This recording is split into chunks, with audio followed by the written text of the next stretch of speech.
Welcome to സിമീസ് നാടൻ kitchen. ഇന്ന് നമ്മൾ ഉണ്ടാക്കാൻ പോകുന്നത് നെയ്ച്ചോറും ബീഫ് ഫ്രൈ അല്ലെങ്കിൽ ബീഫ് റോസ്റ്റ് ആണ് കേട്ടോ. അപ്പോൾ ഇത് ഞങ്ങളിന്ന് രാത്രിയിലത്തേക്ക് ഉണ്ടാക്കുന്ന ഫുഡാണ്. അപ്പോൾ ഇത് എങ്ങനെയാണ് ഉണ്ടാക്കുന്നത് നോക്കാം. ബീഫ് റോസ്റ്റ് ഉണ്ടാക്കാൻ വേണ്ടിയിട്ട് 1/2 കിലോ ബീഫ് ഇത് നന്നായിട്ട് കഴുകിയെടുത്തിട്ടുണ്ട്. ഇനി ഇത് കുക്കറിലേക്ക് മാറ്റാം. കുക്കറിലേക്ക് ഇടുമ്പോൾ വെള്ളം ഒഴിക്കരുത്. ഇത് നന്നായിട്ട് പിഴിഞ്ഞ് തന്നെ കുക്കറിൽ ചേർക്കണം കേട്ടോ. വെച്ചാൽ ഇതിൻ്റെ അകത്തുനിന്ന് വെള്ളം നന്നായിട്ട് ഇറങ്ങി വരും.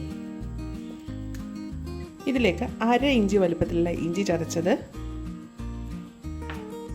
8 വെളുത്തുള്ളി ചതച്ചത്. ഇപ്പോൾ ബീഫിന് വേണ്ടിയിട്ടുള്ള മസാലകളാണ് കേട്ടോ നമ്മളിപ്പോൾ ചേർക്കുന്നത്. ഇത് അതുകൊണ്ട് കുറച്ച് മാത്രമേ ഇപ്പോൾ ഇടുന്നുള്ളൂ. പിന്നീട് നമ്മൾ സവാള വഴറ്റുമ്പോൾ ബാക്കി പൊടികളൊക്കെ ചേർക്കും കേട്ടോ.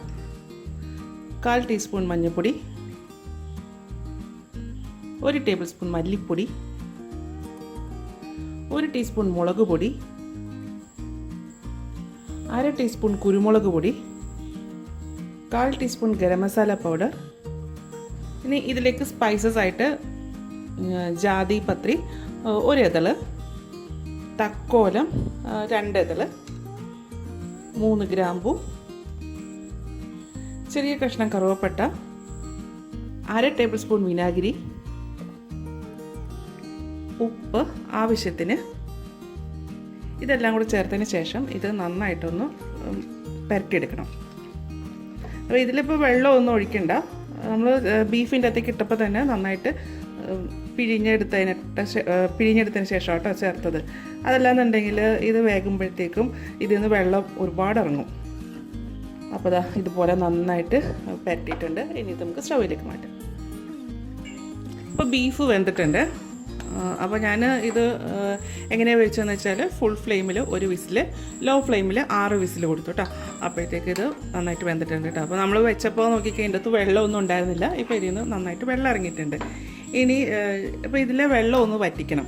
അപ്പോൾ ഇതൊന്ന് തുറന്ന് വെച്ചിട്ട് ഇതിലെ വെള്ളം ഒന്ന് വറ്റിച്ചെടുക്കാം. അപ്പോൾ ഇത് വേറെ സ്റ്റൗവിലേക്ക് മാറ്റാം. ആ സമയത്ത് നമുക്ക് ബീഫിനുള്ള മസാല ഉണ്ടാക്കാം. ഇതിനായിട്ട് ഒരു ചീനച്ചട്ടി ചൂടാക്കാൻ വെക്കാം കേട്ടോ. അപ്പോൾ നല്ല റോസ്റ്റ് അല്ലെങ്കിൽ ഫ്രൈ ഒക്കെ ചെയ്യാനായിട്ട് നല്ല ചൂട് കട്ടിയുള്ള പാത്രം തന്നെ ഉപയോഗിക്കണം കേട്ടോ. ഇതിലേക്ക് ഒരു 4-5 ടേബിൾ സ്പൂൺ വെളിച്ചെണ്ണ ഒഴിക്കാം. എണ്ണ ചൂടായി കഴിയുമ്പോൾ ഇതിലേക്ക് കുറച്ച് തേങ്ങാക്കൊത്ത് അത് ചേർക്കാം. തേങ്ങാക്കൊത്ത് ബ്രൗൺ നിറാകുന്നവരെ എണ്ണയിൽ റോസ്റ്റ് ചെയ്യണം. തേങ്ങാക്കൊത്ത് ഒരു ബ്രൗൺ നിറായിട്ടുണ്ട്. ഇതുപോലെ ഇനി ഇത് മാറ്റാട്ടോ. അപ്പോൾ മാറ്റി വെക്കുമ്പോൾ ആ ചൂടിൽ കിടന്നിട്ട് ഒന്നും കൂടെ നന്നായിട്ട് മൂത്ത് വരും.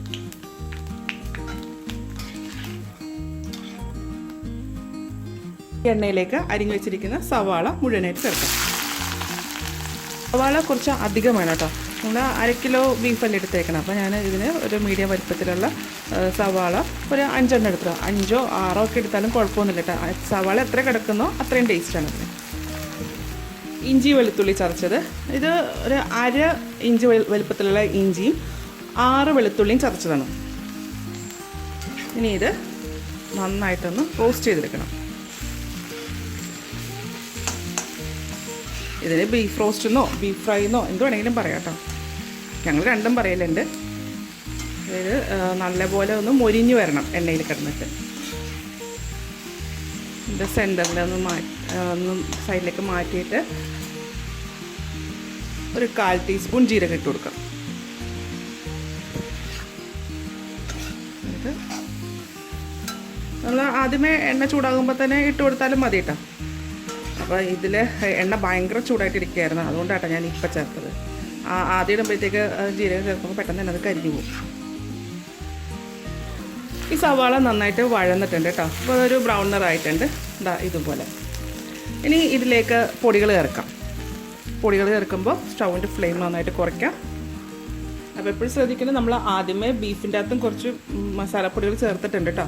അതനുസരിച്ച് വേണം ചേർക്കാനായിട്ട്. അപ്പോൾ ഇതിലേക്ക് 1/4 ടീസ്പൂൺ മഞ്ഞൾപ്പൊടി, 1 ടേബിൾ സ്പൂൺ മല്ലിപ്പൊടി, 1/2 ടീസ്പൂൺ കുരുമുളക് പൊടി, 1/2 ടീസ്പൂൺ മുളക് പൊടി. അപ്പോൾ മുളക് പൊടി നല്ല എരിവുള്ളത് തന്നെ ചേർത്തേക്കുന്നത്. വേണമെന്നുണ്ടെങ്കിൽ കാശ്മീരി ചില്ലി ചേർത്താലും മതി. കുറച്ച് കറിവേപ്പില, ഇച്ചിരി ഉപ്പ് അത് ചേർത്ത ശേഷം ഇത് നന്നായിട്ടൊന്ന് മൂപ്പിക്കണം.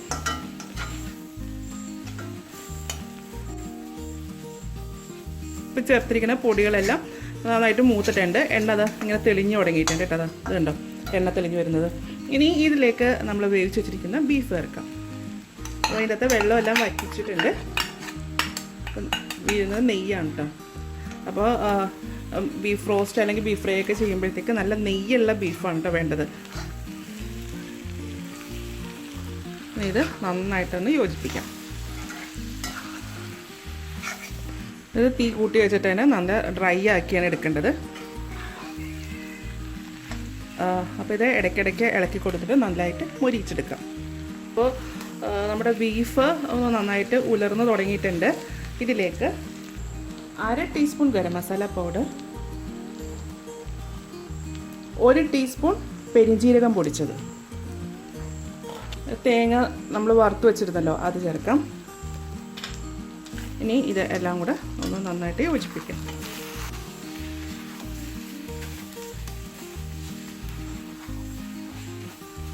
ഇതിലേക്ക് കുറച്ച് മല്ലിയില കൂടെ ചേർക്കാം.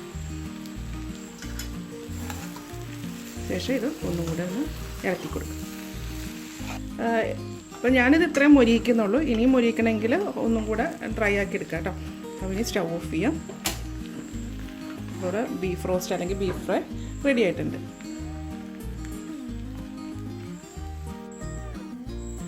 നെയ്ച്ചോറ് ഉണ്ടാക്കാൻ വേണ്ടിയിട്ട് 1 കപ്പ് ബിരിയാണി റൈസാണ് എടുത്തിരിക്കുന്നത് കേട്ടോ.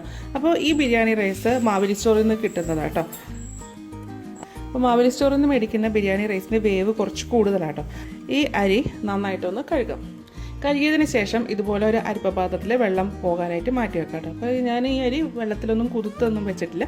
അപ്പോൾ സാധാരണ ഞാൻ ബിരിയാണി ഉണ്ടാക്കുമ്പോൾ വെള്ളത്തിൽ കുതിർത്ത് വെക്കാറില്ല കേട്ടോ. കുതിർത്ത് വെക്കുമ്പോഴത്തേക്ക് അത് അരിക്കൊരു വേറൊരു ടേസ്റ്റാണ്.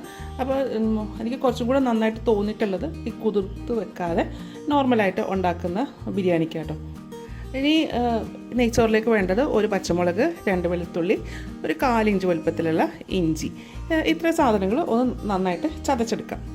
ഇനി ഇതിലേക്ക് കുറച്ച് സ്പൈസസ് വേണം. അതിനായിട്ട് 1/4 ടീസ്പൂൺ സാജീരകം, 3 ഏലക്കായ, 5 ഗ്രാമ്പൂ, 1 ബേ ലീഫ്, 1 കറുവപ്പട്ട. അപ്പോൾ ഞാൻ ആ കഴുകി വാരി വെച്ചിരുന്ന അരി കുക്കറിലേക്ക് ഇട്ടിട്ടുണ്ട് കേട്ടോ. അപ്പോൾ കുക്കർ ആദ്യം ചൂടാക്കിയതിന് ശേഷം 1 ടേബിൾ സ്പൂൺ നെയ്യ് ഒഴിച്ചു. അതിലേക്ക് നമ്മൾ എടുത്ത് വെച്ചിരുന്ന സ്പൈസസ് എല്ലാം ചേർത്തു. എന്നിട്ട് അരിയും കൂടി ഇട്ടിട്ട് ഇതുപോലെ ഒന്ന് റോസ്റ്റാക്കി എടുക്കണം കേട്ടോ. അപ്പോൾ ഞാൻ ഈ ക്യാമറ ഓണാക്കാനായിട്ട് വിട്ടുപോയി കേട്ടോ. അതാണ് അവിടെ വെച്ച് സ്കിപ്പായി പോയത്. ഇനി അപ്പോൾ അരി ഇങ്ങനെ പൊരിയണ പോലെ ഒരു സൗണ്ട് കേൾക്കുന്നുണ്ട്. ഇതിലേക്ക് വെള്ളം ചേർക്കാം. അപ്പോൾ ഞാൻ ആദ്യം പറഞ്ഞു ഇത് മാവേലി സ്റ്റോറിൽ നിന്ന് മേടിച്ച ബിരിയാണി റൈസാണ്. ആ അരിക്ക് കുറച്ച് വേവ് കൂടുതലാണ്. നമ്മൾ സാധാരണ ബിരിയാണി ഉണ്ടാക്കുമ്പോൾ 1 ഗ്ലാസ് അരിക്ക് 2 ഗ്ലാസ് വെള്ളമാണ് വെക്കുന്നത്. പക്ഷേ അതിനേക്കാളും കുറച്ചധികം വെള്ളം വെക്കേണ്ടി വരും കേട്ടോ. ഇതിന് 1, 2, ഒരു 1/4 ഗ്ലാസും കൂടെ ഒഴിക്കുന്നുണ്ട് കേട്ടോ. അപ്പോൾ ഇതിലേക്ക് ഞാൻ 2.25 കപ്പ് വെള്ളമാണ് ചേർത്തേക്കുന്നത്. അപ്പോൾ നോർമലി നമ്മൾ ബിരിയാണി ഉണ്ടാക്കുമ്പോൾ 1 കപ്പിന് 2 കപ്പ് വെള്ളം എന്നാണ്. അപ്പോൾ ഇതിനാവുമ്പോൾ കുറച്ചും കൂടെ വെള്ളം അധികം ഒഴിക്കണം. ചതച്ച് വെച്ചിരിക്കുന്ന ഇഞ്ചി, വെളുത്തുള്ളി, പച്ചമുളക്. അപ്പോൾ ഞാൻ പ്രത്യേകം പറയുകയാണ്, മാവേലി സ്റ്റോറിലെ ബിരിയാണി റൈസ് ആണെങ്കിൽ മാത്രം ഈ അളവിൽ വെള്ളം എടുത്താൽ മതി. അതല്ലാന്നുണ്ടെങ്കിൽ 2 കപ്പ് വെള്ളം മാത്രമേ എടുക്കാൻ പാടുള്ളൂ കേട്ടോ. ചോറിനാവശ്യമുള്ള ഉപ്പ്,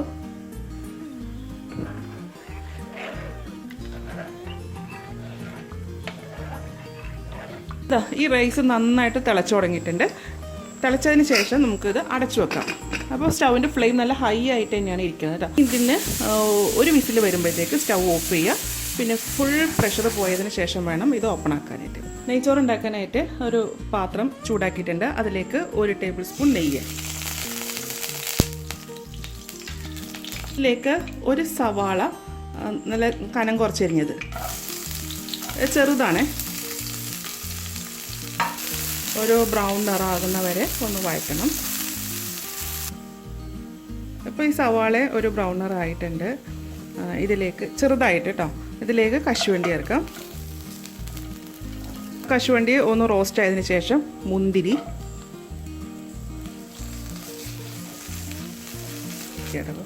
ഈ സവാള ഒരുപാട് ബ്രൗൺ നിറം ആകാൻ നിൽക്കരുത് കേട്ടോ. അപ്പോൾ അങ്ങനെ ആയിട്ട് ശേഷമാണ് നമ്മൾ കശുവണ്ടി മുന്തിരിയൊക്കെ വറുക്കുന്നതെന്നുണ്ടെങ്കിൽ സവാള കരിഞ്ഞു പോകും കേട്ടോ. അപ്പോൾ ഒരു ചെറിയൊരു കുറച്ച് ബ്രൗൺ കളറൊക്കെ ആയി തുടങ്ങുമ്പോൾ തന്നെ അതങ്ങോട്ട് ഇട്ട് ഫ്രൈ ചെയ്തെടുക്കാം കേട്ടോ. ഇരിക്കുന്ന കശുവണ്ടിയും മുന്തിരിയൊക്കെ മൂത്തിട്ടുണ്ട് കേട്ടോ. ഇനി ഇതിലേക്ക് വേവിച്ച് വെച്ചിരിക്കുന്ന ചോറ് ഇറക്കാം. കുറച്ച് മല്ലിയില. ഇനി ഇത് നന്നായിട്ടൊന്ന് യോജിപ്പിക്കാം. നെയ്ച്ചോറൊക്കെ ഉണ്ടാക്കാനായിട്ട് നല്ല എളുപ്പമാട്ടോ. ഇതുപോലെ ചോറ് വേവിച്ച് കഴിഞ്ഞാൽ ബാക്കി ഇതുപോലെ ഇങ്ങനെ ഒന്ന് റോസ്റ്റ് ചെയ്തിട്ട് ഇതിൻ്റെ അകത്തേക്ക് മിക്സ് ചെയ്ത് വെച്ചാൽ മതി കേട്ടോ. ഞാൻ നെയ്ച്ചോറ് ഉണ്ടാക്കുന്ന ഈ ഒരു സ്റ്റൈലിലാണ്. അപ്പോൾ പലരും പല രീതിയിലാട്ടോ ഉണ്ടാക്കുന്നത്. അപ്പോൾ നമ്മുടെ നെയ്ച്ചോറ് റെഡി ആയിട്ടുണ്ട്. നമുക്ക് സ്റ്റൗ ഓഫ് ചെയ്യാം. അപ്പോൾ നമ്മുടെ നെയ്ച്ചോറും ബീഫ് റോസ്റ്റൊക്കെ കണ്ടില്ലേ? അപ്പോൾ ഇതുപോലെ ഒന്ന് ഉണ്ടാക്കി നോക്കിയിട്ട് ഇതിൻ്റെ അഭിപ്രായം എൻ്റെ കമൻറ്റ് ബോക്സിൽ ഇടുക. ചാനൽ ആദ്യമായിട്ട് കാണുന്നുണ്ടെങ്കിൽ സബ്സ്ക്രൈബ് ചെയ്യുക. വീഡിയോ ഇഷ്ടമായിരുന്നുണ്ടെങ്കിൽ ലൈക്ക് ചെയ്യുക, ഷെയർ ചെയ്യുക. അപ്പോൾ ഇനി അടുത്ത ദിവസം അടുത്ത റെസിപ്പിയുമായി കാണാം. Thank you.